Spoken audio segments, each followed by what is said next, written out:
मुख्यमंत्री पुष्कर सिंह धामी ने देहरादून में भ्रष्टाचार मुक्त उत्तराखंड के लिए मुख्यमंत्री की ओर से किए जा रहे प्रयासों पर धार्मिक और सामाजिक संस्थाओं द्वारा आयोजित सम्मान समारोह में शिरकत की। इस अवसर पर मुख्यमंत्री ने सभी को भ्रष्टाचार मुक्त उत्तराखंड की शपथ भी दिलवाई।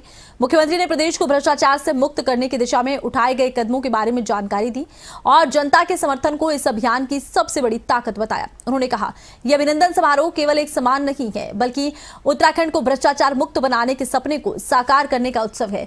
ये सम्मान उत्तराखंड की 1.25 करोड़ जनता का है, जो ईमानदारी, पारदर्शिता और जवाबदेही के मूल्यों के साथ राज्य की विकास की दिशा में अग्रसर है।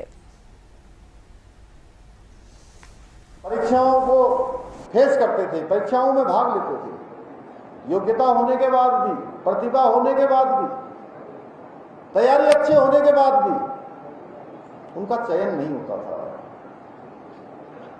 चयन होता था जो पेपर लीक में शामिल होते थे, नकल माफियाओं के साथ सांठगांठ करते थे, पेन ड्राइव से नकल करते थे भाइयों बहनों, किसी न किसी व्यवस्था विरोधी काम में सम्मिलित होते थे, उनका चयन होता था।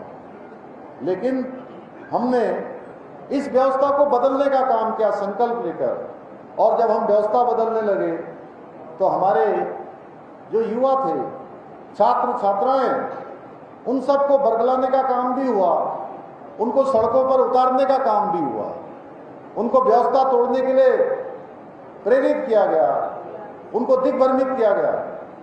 लेकिन भाइयों बहनों, हमारी नीयत बिल्कुल साफ थी, हमारा मन साफ था।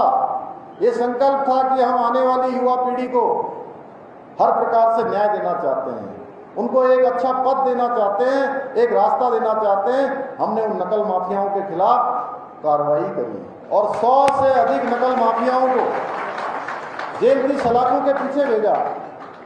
और हम पूरे देश का, जैसा अभी पूज्य स्वामी चिदानंद जी ने कहा, पूरे देश का सबसे सख्त नकल का कानून लेकर आए। और उसका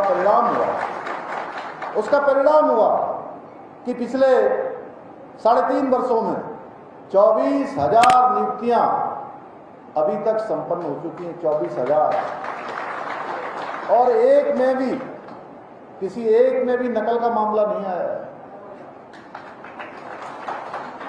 और अब चयन का आधार नकल माफियाओं से सांठगांठ नहीं है कि नकल माफियाओं से सांठगांठ होगी, पेपर लीक करवा देंगे, पेन ड्राइव से नकल कर लेंगे या भ्रष्टाचार कर लेंगे तो हमारा सिलेक्शन हो जाएगा, हमारा चयन हो जाएगा। अब चयन का आधार केवल एक है, योग्यता, क्षमता और प्रतिभा।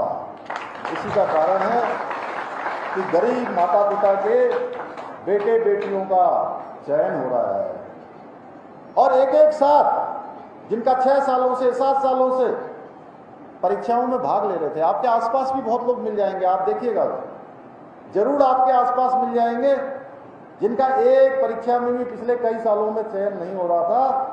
इन 3-4 सालों में अब एक साथ 4-4 परीक्षाओं में चयन हो रहा है। एक साथ